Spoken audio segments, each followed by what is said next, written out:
Hello student, स्वागत है आपका हमारे एएस कोचिंग सेंटर में। हमने जीआईसी 2009 के पेपर का पहले के 60 क्वेश्चन कर चुके हैं। आज आगे के जो 60 क्वेश्चन बचे हैं उसे कंप्लीट कर लेंगे। थोड़े से बैकग्राउंड में डिस्टर्बिंग है, आवाज़ आएंगी, बट कोशिश कर रही हूँ मैं कि कम से कम आवाज़ आए और आपको कम से कम डिस्टर्ब करें। आज का हमारा पहला क्वेश्चन है, बीएमआई एक व्यक्ति के बारे में बताता है। बीएमआई एक व्यक्ति के बारे में क्या बताता है? तो बीएमआई एक व्यक्ति की ऊंचाई के बारे में बताता है। यहाँ हम डिटेल्स देख सकते हैं। बीएमआई एक व्यक्ति की द्रव्यमान और ऊंचाई से प्राप्त किया गया मूल्य बीएमआई को शरीर की ऊंचाई के वर्ग द्वारा बांटी गई वस्तु के रूप में परिभाषित किया जाता है।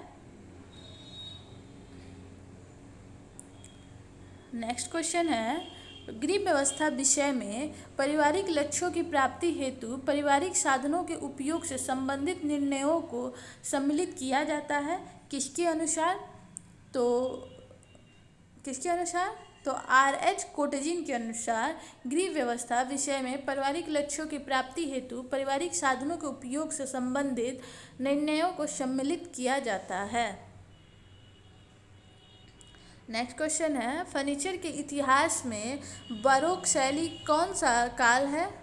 फर्नीचर के इतिहास में बारोक शैली का कौन सा काल है? तो 1775 से 1800 ईस्वी का काल को बारोक शैली का काल कहा जाता है। यहाँ हम डिटेल्स में देख सकते हैं, आंतरिक सज्जा में फर्नीचर केंद्रीय भूमिका निभाते हैं। फर्नीचर का महत्व न केवल आंतरिक सज्जाकार हेतु है वरन प्रत्येक व्यक्ति के लिए है। ऐसी सभी वस्तुओं को जिन्हें हम बैठने, सोने, पढ़ने, लिखने में संग्रह हेतु उपयोग में लाते हैं उन्हें फर्नीचर कहा जाता है। फर्नीचर के इतिहास में बारोक शैली का काल सन 1775 से 1800 है। अगर आप इसका पीडीएफ चाहते हैं तो डिस्क्रिप्शन लिंक में टेलीग्राम ग्रुप का लिंक दिया हुआ है, आप वहाँ ज्वाइन कर लें। 2 लिंक है, एक लिंक जहाँ पीडीएफ शेयर किया जाता है और एक लिंक जहाँ क्यूज कराए जाते हैं, तो आप कोई भी लिंक ज्वाइन कर सकते हैं। दूध को पाशीकरण किया जाता है। दूध का पाशीकरण किया जाता है सूक्ष्म जीवों को मारने तथा दूध को लंबे समय तक संरक्षित रखने के लिए दूध का पाशीकरण किया जाता है। यहाँ हम डिटेल्स में देख सकते हैं, दूध को लंबे समय तक परिरक्षित करने हेतु इसका पाशीकरण करना आवश्यक होता है। पाशीकरण करने के लिए दूध को 62.8 डिग्री सेल्सियस पर 30 मिनट तक गर्म करते हैं। इस प्रक्रिया से दूध में उपस्थित सभी जीवाणु, रोगाणु एवं कीटाणु का नाश हो जाता है। यदि जीवाणु के बीजाणु रह भी जाते हैं तो वे निष्क्रिय हो जाते हैं। नेक्स्ट क्वेश्चन है हमारा, निम्न में से कौन सा कथन सही है? तो हम डायरेक्ट इसमें सही कथन को देखेंगे, इससे हमारा टाइम कम लगेगा। सही कथन है, विटामिन के खून को जमाने के लिए आवश्यक है। यहाँ डिटेल्स में देख सकते हैं, विटामिन के की खोज का श्रेय डैम तथा स्कॉनहॉल्ट को जाता है। विटामिन K1 हरी पत्तेदार सब्जियों में पाया जाता है। इसमें फाइलोक्विनोन भी कहते हैं, इसे फाइलोक्विनोन भी कहते हैं। विटामिन के रक्त का थक्का जमाने में महत्वपूर्ण भूमिका निभाता है। नेक्स्ट क्वेश्चन है, स्टार्च निम्न में से कौन है? निम्न में से स्टार्च कौन सा है? तो स्टार्च है पॉलीसेकेराइड।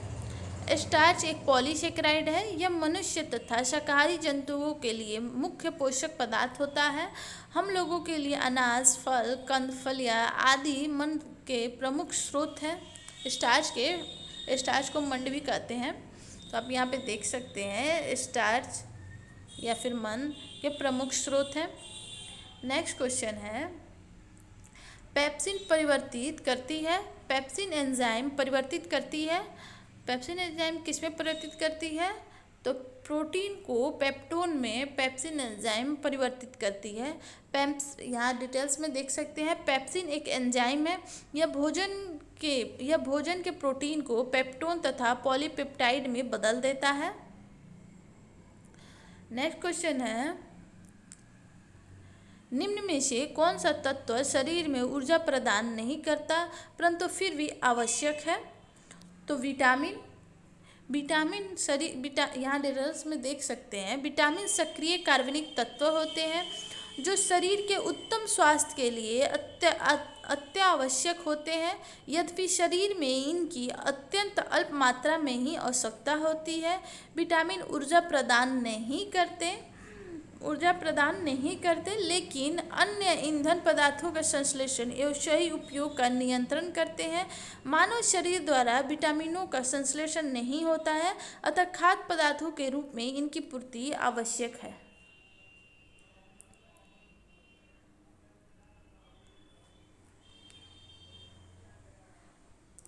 69 नंबर क्वेश्चन है, निम्न में से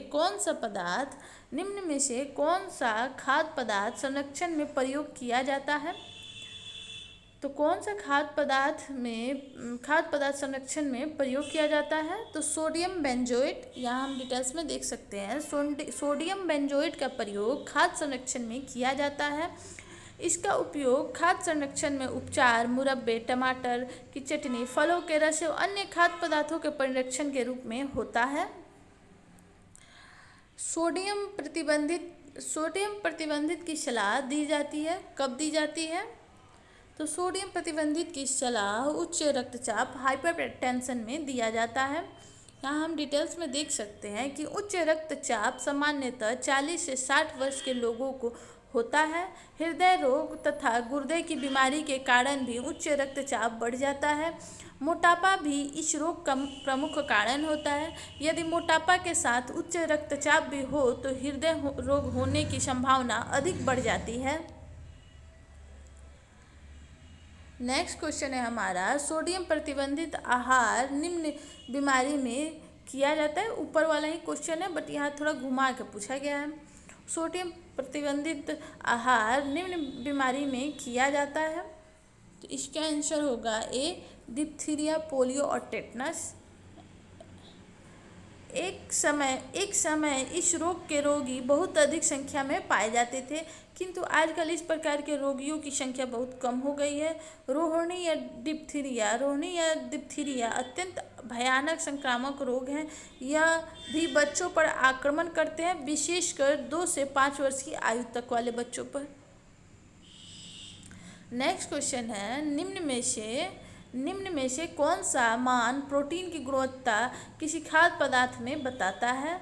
तो कौन सा मान है जो प्रोटीन की गुणवत्ता किसी खाद्य पदार्थ में बताता है?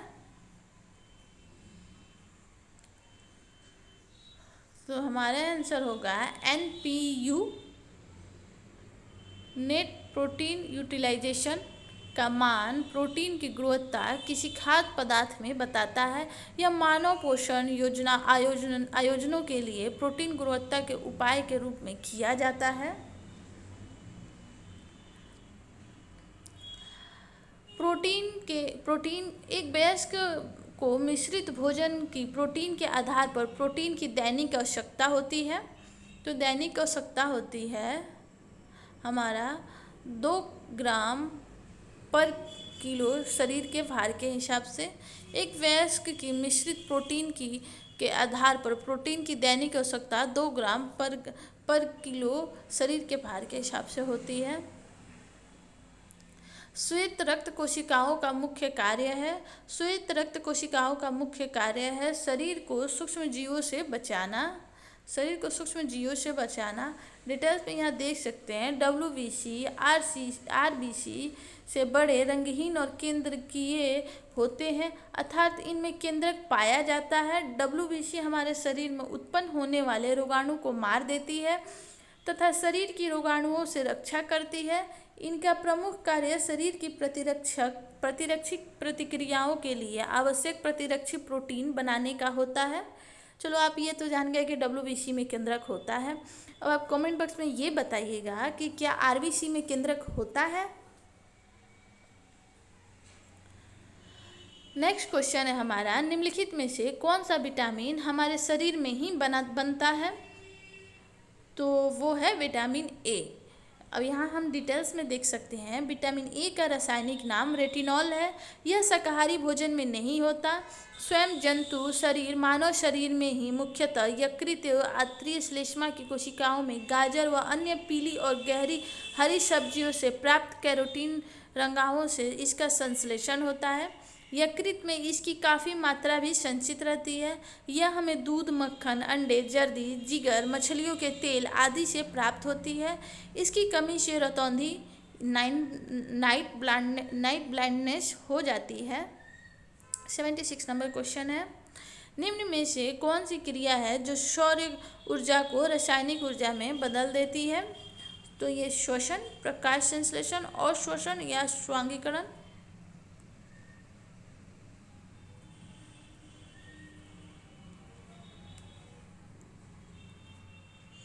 तो प्रकाश संश्लेषण की क्रिया सौर ऊर्जा को रासायनिक ऊर्जा में बदल देती है।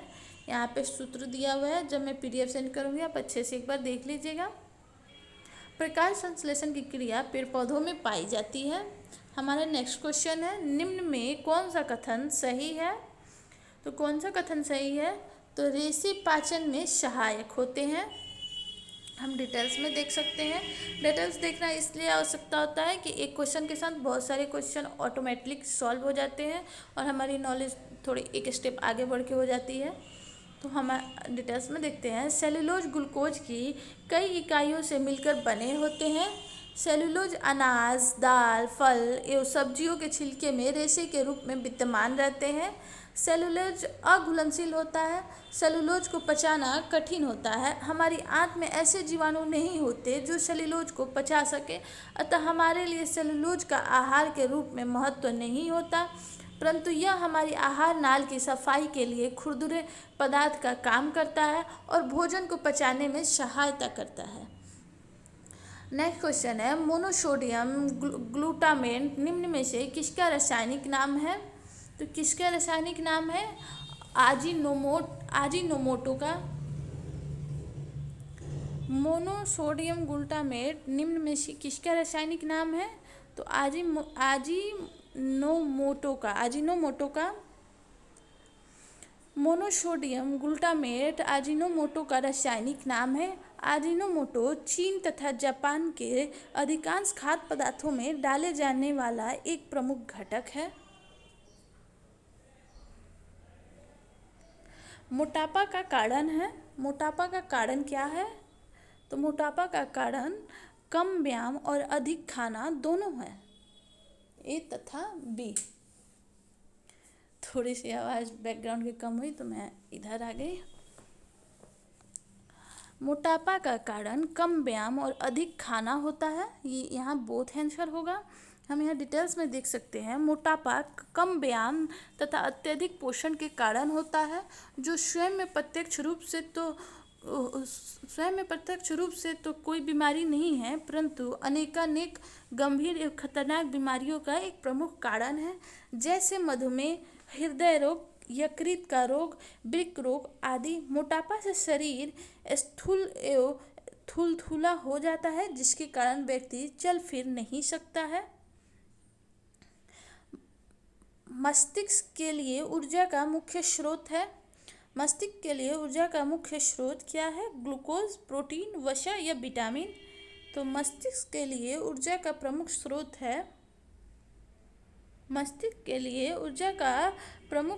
है प्रोटीन। प्रोटीन हमारे आहार में प्रमुख स्थान है। शरीर की वृद्धि व विकास के लिए प्रोटीन नितांत जरूरी है। शरीर में विभिन्न क्रियाकलापों के दौरान विभिन्न कोशिकाओं एवं तंतुओं की निरंतर टूट फूट होती रहती है, जिसकी मरम्मत प्रोटीन ही करता है।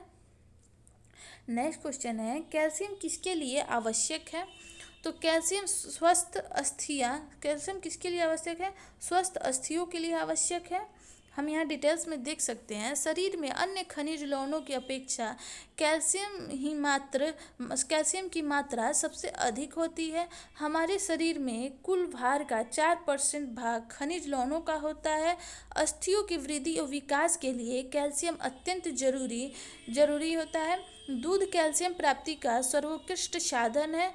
दूध में उपस्थित कैल्शियम का अवशोषण शरीर में पूर्ण रूप से हो जाता है। नेक्स्ट क्वेश्चन है, इंसुलिन हार्मोन से क्या होता है? तो इंसुलिन हार्मोन से रक्त शर्करा घटती है।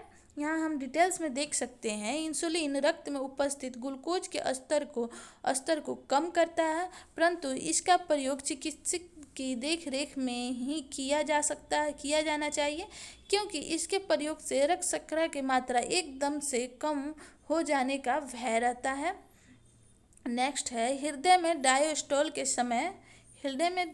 समय क्या होता है? सभी चैम्बर फैलते हैं। डिटेल्स में हम देख सकते हैं प्रसारण या डायस्टोल स्पंदन की इस प्रवस्था में पेशियों के अनुपस्थिति के फलस्वरूप हृदय का आयतन बढ़ जाता है, जिससे शरीर के विभिन्न अंगों में रुधिर वापस जाने वाली शिराएं अपना रुधिर हृदय में भर लेती हैं।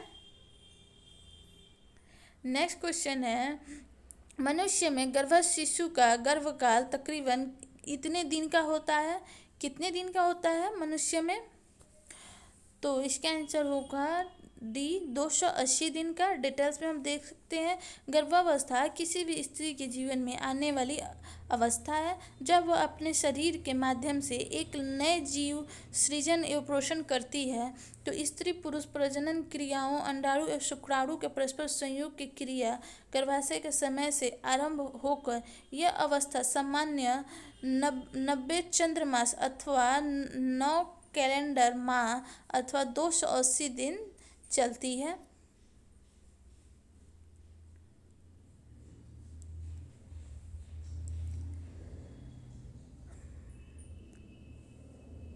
जन्म के समय नवजात शिशु का रोना इसलिए होता है, किस लिए होता है? नवजात शिशु के रोने से क्या होता है जन्म के समय में?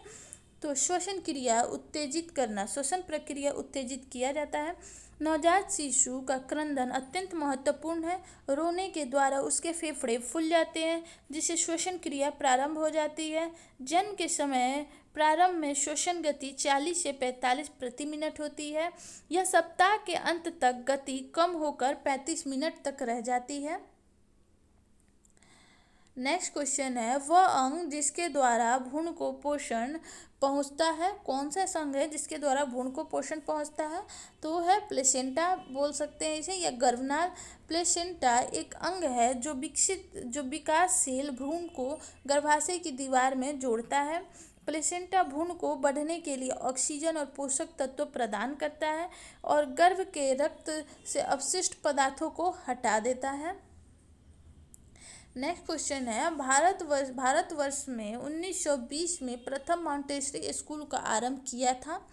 तो किसने किया था? तो ताराबाई ने किया था। भारतवर्ष में सन 1920 में प्रथम मॉन्टेसरी स्कूल का आरंभ ताराबाई ने किया था।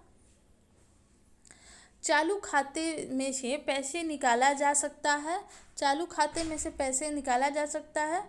तो इसका है आवश्यकता अनुसार कई बार। यहाँ हम डिटेल्स में देख सकते हैं चालू खाता करेंट अकाउंट एक प्रकार का बैंक खाता है। इस खाते में बैंक जमा धन राशि पर कोई ब्याज नहीं देता, परंतु इसमें बचत खाते की अपेक्षा धन को कई बार आवश्यकता अनुसार निकाला या जमा किया जा सकता है। नेक्स्ट क्वेश्चन है सर्वाधिक असुरक्षित चेक कौन सा है? अकाउंट पे, ड्राफ्ट, बियर चेक या विदेशी चेक? तो सर्वाधिक, यहाँ हम डिटेल्स में देख सकते हैं बियर चेक। सर्वाधिक असुरक्षित चेक बियर चेक होता है। यह चेक जिसके नाम होता है वह स्वयं अथवा किसी वाहक के द्वारा उस पर लिखी धनराशि को बैंक से प्राप्त कर सकता है। चेक पे खातेदार का हस्ताक्षर आवश्यक होता है। नेक्स्ट क्वेश्चन है वैक्यूम क्लीनर किस सिद्धांत पे कार्य करता है? तो वैक्यूम क्लीनर चूषण सिद्धांत पे कार्य करता है। यहाँ हम डिटेल्स में देख सकते हैं वैक्यूम क्लीनर घर में प्रयोग होने वाली एक यंत्र है। यह घर में सफाई का कार्य करता है। यह एक आधुनिक यंत्र है जो चूषण के सिद्धांत पर कार्य करता है। नेक्स्ट क्वेश्चन है तंतु की दीवार के अंदर यदि कोई व्यवस्था एक दूसरे के समानांतर हो तो उसे क्या कहेंगे? तो उसे ओरिएंटेशन कहते हैं। यहाँ हम विस्तार में देख सकते हैं तंतु के दीवार के अंदर यदि अणुओं की व्यवस्था एक दूसरे के समानांतर हो तो उसे ओरिएंटेशन कह सकते हैं। नेक्स्ट क्वेश्चन है जंतु तंतु के लिए ज्वलन टेस्ट देता है। तो क्या देता है? नीलिया यहाँ डिटेल्स में देख सकते हैं, जंतु तंतु के लिए नीली आग ज्वलन टेस्ट देता है। जंतु तंतु में ऊन आता है। ऊन एक प्राणिज प्रोटीन है। ऊन मुख्यतः भेड़ से प्राप्त होता है। सर्वप्रथम ऊनी वस्त्र का निर्माण इंग्लैंड में प्रारंभ हुआ था। यहाँ अति प्राचीन काल से ही उत्तम कोटि के ऊनी वस्त्र बनाए जाते थे। सर्वप्रथम ऊन का निर्माण कहाँ हुआ था, अभी मैंने बताया, कमेंट बॉक्स में आप टाइप कीजिएगा जिससे आपको याद हो जाए। ऊनी वस्त्रों से सिलवट प्रतिरोधक का कारण है। ऊनी वस्त्रों में सिलवट प्रतिरोधक का क्या कारण है, तो इसका होगा ए और बी दोनों। अच्छा लचीलापन और अच्छी प्रतिस्कंदता, उनमें ये दोनों गुण विद्यमान होते हैं। डिटेल्स में हम यहाँ देख सकते हैं, ऊनी रेशे शिकन प्रतिरोधी होते हैं, अतः इनमें शिकन नहीं पड़ती है। इनमें प्रतिस्कंदता एवं प्रत्यास्था का अद्भुत गुण विद्यमान रहता है, जिसके कारण कुचलने के बाद भी पूर्वतः बने रहते हैं। ऊनी वस्त्र को मुट्ठी में दबाकर पुनः छोड़ देने से इसके इस गुण को परखा जा सकता है। वीडियो अच्छी लग रही हो तो please like share and subscribe my channel. और इसका पीडीएफ चाहिए तो आप डिस्क्रिप्शन ग्रुप में जो लिंक दिया हुआ है वहाँ पे जाके ज्वाइन हो जाइए, वहाँ आपको इसका पीडीएफ मिल जाएगा। नेक्स्ट क्वेश्चन है हमारा, मखमल यानी शलीन के बनाने की विधि को क्या कहते हैं, तो परिष्कृत कहते हैं। परिष्कृत मखमल सलीन बनाने की विधि है। मखमल वस्त्र छूने में कोमल लगता है। इसका उपयोग परिष्कृत मखमल सलीन बनाने की विधि है। मखमल वस्तु छूने में कोमल रहता है। इसका उपयोग पोशाक के निर्माण में पर्दे के रूप में, शोभा के लिए सोफे के गद्दे के खोल के रूप में किया जाता है। नेक्स्ट क्वेश्चन है हमारा, लेपेट बुनाई के लिए आवश्यक होती है। लेपेट बुनाई के लिए क्या आवश्यक होती है, तानों के रेशे का 1 सेट व बाने के रेशे का 2 सेट लेपेट बुनाई के लिए आवश्यक होती है। हम यहाँ डिटेल्स में देख सकते हैं, वस्त्र निर्माण में ताने के धागे के साथ बाने के धागे को फंसाकर बुनाई की जाती है।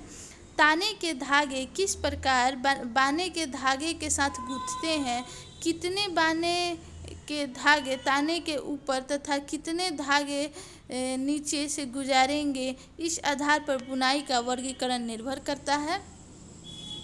नेक्स्ट क्वेश्चन है हमारा, मॉइस्चराइजेशन से ऐसा प्रभाव उत्पन्न होता है, कैसा प्रभाव उत्पन्न होता है, तो चमक में बढ़ोतरी होती है मॉइस्चराइजेशन से। यहाँ डिटेल्स में हम देख सकते हैं, मॉइस्चराइजेशन परिचर्या द्वारा वस्त्र की सतह को सुंदर, कोमल, चिकना, चमकदार एवं व्यक्ति युक्त बनाया जाता है। मॉइस्चराइजिंग प्रक्रिया से रेशे फूल जाते हैं, वस्त्र की लंबाई में सिकुड़न चौड़ाई में बढ़ जाती है। फलतः वस्त्र की मजबूती 20% तक बढ़ जाती है मॉइस्चराइजेशन प्रक्रिया से, ये हम ध्यान में रखेंगे। नेक्स्ट क्वेश्चन है, ये जीआईसी 2009 का पेपर है। नेक्स्ट क्वेश्चन है, यूनियन रंगाई, इसे रंगने की विधि है। यूनियन रंगाई द्वारा किसे रंगा जाता है, तो तंतु को रंगा जाता है। यहाँ हम देख सकते हैं डिटेल्स में, रंजक या डाई रंगों के अत्यंत सूक्ष्म कण होते हैं जो जल में घुलनशील होते हैं। इनसे ताप तथा रासायनिक प्रक्रिया द्वारा वस्त्रों की रंगाई की जाती है। यूनियन रंगाई तंतु को रंगने की विधि है।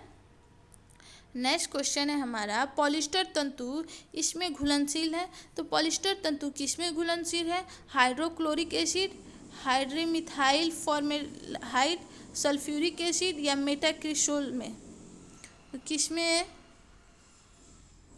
हमारा आंसर है पॉलिस्टर तंतु एक कृत्रिम बहुलक है जिनका मुख्य उपयोग वस्त्र बनाने में होता है। पॉलिस्टर बहुलकों में पॉलीएथिलीन टेप्थेलेट मुख्य बहुलक है, जिसे टेरिलीन, डेक्रेन और माइलर के नाम से जानते हैं। पॉलिस्टर तंतु एम क्रिसोल में घुलनशील होता है। नेक्स्ट क्वेश्चन है, अणु में उपस्थित सल्फर के 2 परमाणुओं के बीच बंधन का नाम है। अणु में उपस्थित उनके तंतु के अणु में उपस्थित सल्फर के 2 परमाणुओं के बीच बंधन का नाम है। यहाँ वांडर वाल्स फोर्स उनके तंतु के अणु में उपस्थित सल्फर के दो परमाणुओं के बीच बंधन का नाम वंडर वाल्व फोर्स है। नेक्स्ट क्वेश्चन है हमारा, ब्रेल भाषा इनके द्वारा प्रयोग में लाई जाती है, तो किनके द्वारा लाई जाती है? इनमें से कोई नहीं होगा, क्योंकि ब्रेल भाषा के प्रयोग में अंधे बच्चे को पढ़ाया जाता है, या कहूँ कि ब्रेल विधि से अंधे बच्चे पढ़ते हैं। इस पद्धति का आविष्कार 1821 में नेत्रहीन फ्रांसीसी लेखक लुइस ब्रेल ने किया था। नेक्स्ट क्वेश्चन है, बुद्धिमान का सिद्धांत इनमें से किस प्रकार की है? तो हमारा आंसर है वेस्लर सिद्धांत है। यहाँ हम डिटेल्स में देख सकते हैं कि बुद्धि कोई ठोस वस्तु नहीं है, वस्तुतः यह व्यक्ति के व्यवहार, कार्य करने की विधि, समस्या को सुलझाने की क्षमता रूप में प्रदर्शित होने वाली योग्यता है। व्यक्ति जब किसी समस्या का समाधान सफलतापूर्वक कर लेता है, तब हम कहते हैं कि उसमें बुद्धि का परिचय दिया है।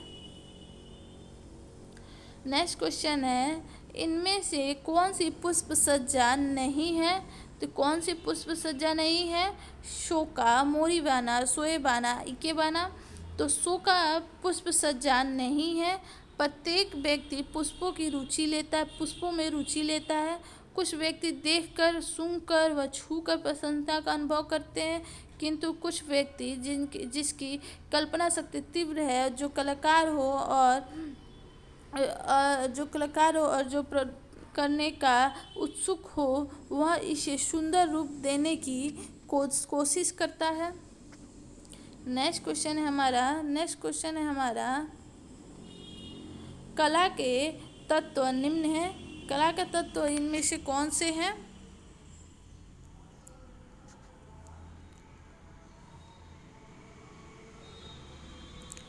One minute.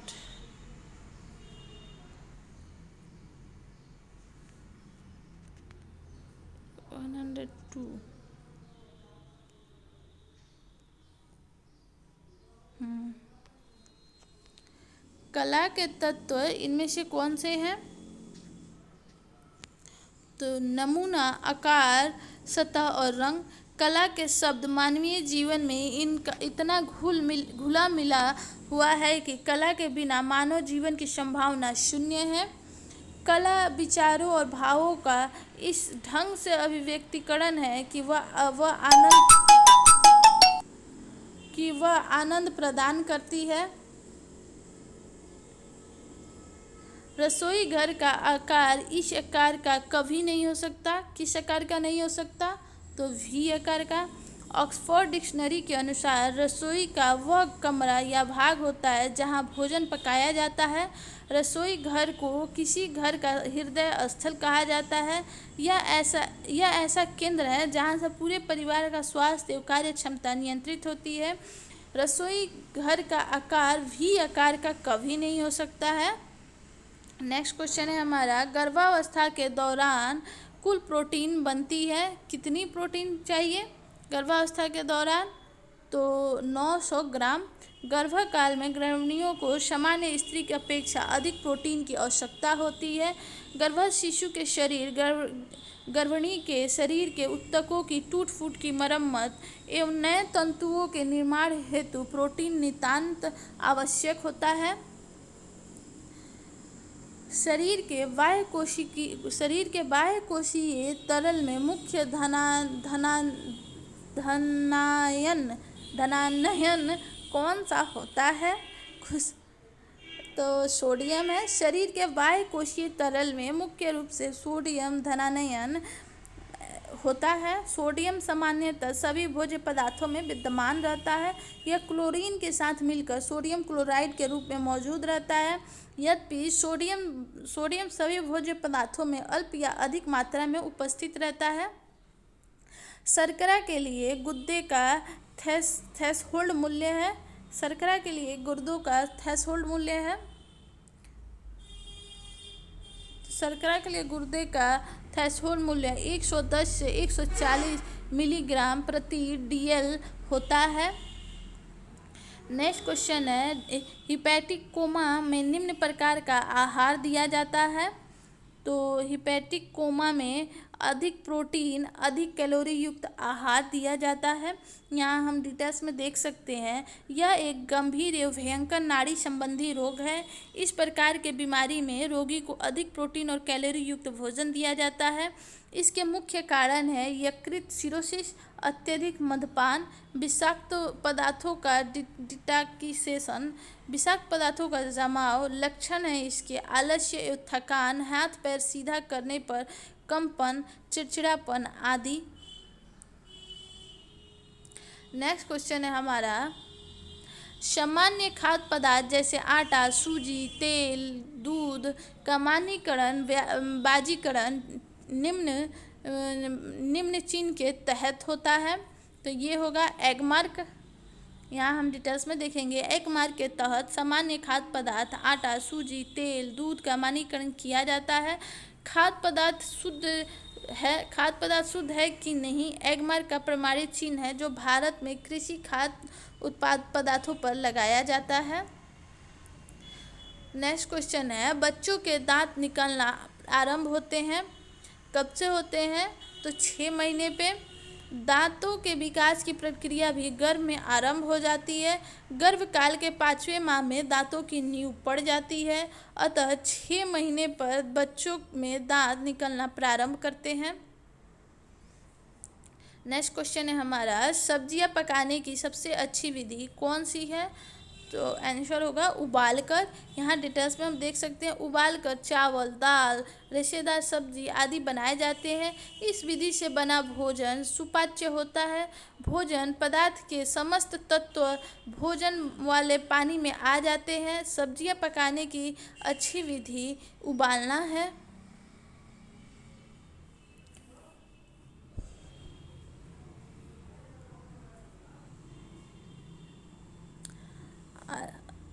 नेक्स्ट क्वेश्चन है हमारा, एस्कॉर्बिक एसिड को कहा जाता है। एस्कॉर्बिक एसिड किस विटामिन को कहा जाता है? तो विटामिन सी को एस्कॉर्बिक एसिड कहा जाता है। यहाँ हम डिटेल्स में देख ले थोड़ा। विटामिन सी को एस्कॉर्बिक एसिड कहा जाता है। विटामिन सी नींबू, संतरे, मौसमी व कई अन्य फलों में तथा पत्ता गोभी, टमाटर, सेम की फली व अन्य हरी सब्जियों में पाया जाता है। इसकी थोड़ी सी मात्रा दूध में भी उपस्थित होती है। विटामिन सी की कमी से स्कर्वी रोग हो जाता है।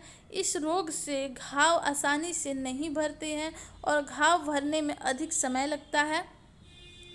नेक्स्ट क्वेश्चन है, बीसीजी का टीका लगाया जाता है निम्न के लिए। बीसीजी का टीका किस लिए लगाया जाता है? तो टीबी या क्षय रोग के लिए लगाया जाता है। यहाँ डिटेल्स में हम देखेंगे, बीसीजी का टीका मुख्य रूप से तपेदिक टीबी रोग के लिए लगाया जाता है। वर्तमान समय में शिशु को प्रथम रोग निरोधक टीका लगता है। वह बीसीजी का ही होता है। यह जन्म के 24 घंटे बाद लगता है। यह टीका दाईं बाह के ऊपरी हिस्से में लगाया जाता है। नेक्स्ट क्वेश्चन है हमारा, बालक के विकास के लिए सहायक है। बालक के विकास के लिए ये सब सहायक है, माता पिता, विद्यालय और समाज। यहाँ डिटेल्स में हम देखेंगे, बालक के विकास को अनेक कारक प्रभावित करते हैं। इनमें से कुछ कारक स्वतंत्र रूप से बालक के शारीरिक विकास को प्रभावित करते हैं तथा कुछ कारकों की पारस्परिक अंतःक्रियाएं बालकों के शारीरिक विकास को प्रभावित करती हैं, जैसे वंशानुक्रम, वातावरण, रोग एवं घर का माहौल आदि। बालक के विकास के लिए माता पिता, विद्यालय तथा समाज सभी सहायक होते हैं। नेक्स्ट क्वेश्चन है हमारा, घरेलू बचत का अच्छा उपाय है। घरेलू बचत का अच्छा उपाय क्या है? तो ये दोनों हैं, ए एंड बी, डाक खाना और बैंक।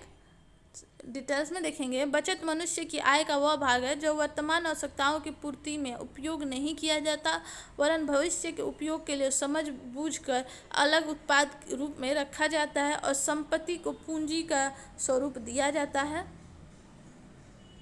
नेक्स्ट क्वेश्चन है हमारा, छोटी महिला को निम्न प्रकार के वस्त्र पहनने चाहिए। किस प्रकार के वस्त्र पहनने चाहिए? तो खड़ी रेखा वाले वस्त्र पहनने चाहिए। छोटी स्त्री को खड़ी रेखा के वस्त्र पहनने चाहिए जिससे उनकी लंबाई दिखाई दे। अतः छोटी स्त्री को खड़ी धारी के वस्त्र पहनने चाहिए, लंबी दिखाई दे। नेक्स्ट है हमारा चीनी रोग को कहा जाता है। तो चीनी रोग को डायबिटीज या मधुमेह कहा जाता है। मधुमेह जिसे चीनी पेशाब या डायबिटीज मेलेटियस भी कहते हैं। शरीर में इंसुलिन हार्मोन के अल्प स्रावन के कारण मधुमेह होता है। शरीर में इंसुलिन हार्मोन के उत्पादन में कमी अथवा दोष को मधुमेह या चीनिया पेशाब कहते हैं। नेक्स्ट है हमारा मानव निर्मित तंतुओं की चमक घटाने के लिए प्रयोग में लाया जाता है। तो किसको लाया जाता है? ट्राइक्लोरोबेंजीन को। मानव निर्मित तंतुओं की चमक घटाने के लिए ट्राइक्लोरोबेंजीन प्रयोग में लाया जाता है। नेक्स्ट क्वेश्चन है राइबोफ्लेविन विटामिन नहीं पाया जाता है। तो किस में नहीं पाया जाता है? तो सेब में नहीं पाया जाता है। डिटेल्स में देखेंगे। विटामिन B2 का रासायनिक नाम राइबोफ्लेविन है। यह पनीर, दूध, मांस, मछली, अंडा, हरी पत्तियों आदि में मिलता है। इसकी कमी से मुंह के कोण फट जाते हैं जिसे किलोसिस कहते हैं। कमजोर पाचन शक्ति, त्वचा व आँखों में जलन, सिर दर्द, रक्तक्षीणता, कमजोर स्मृति तथा होठों और नासिका पर पपड़ीदार त्वचा इस विटामिन की कमी के अन्य लक्षण होते हैं। आज का हमारा नेक्स्ट एंड लास्ट क्वेश्चन है काम करने वाली एक औसत वयस्क स्त्री को एक दिन में कुल कैलोरी की आवश्यकता होती है। तो कितनी कैलोरी की आवश्यकता होती है? तो 2660 की। काम करने वाली एक औसत वयस्क महिला को एक दिन में 2660 कैलोरी की आवश्यकता होती है। वीडियो आपको कैसी लगे? अच्छी लगी तो please like, share and subscribe my channel. आज ये ख़त्म हो गया यहाँ पे इस सारे, तो इसके PDF टेलीग्राम लिंक पे शेयर कर दिए जाएंगे। आप चाहे तो वहाँ से ज्वाइन कर सकते हैं। वीडियो अच्छी लगे तो please like, share and subscribe my channel. Thanks for watching.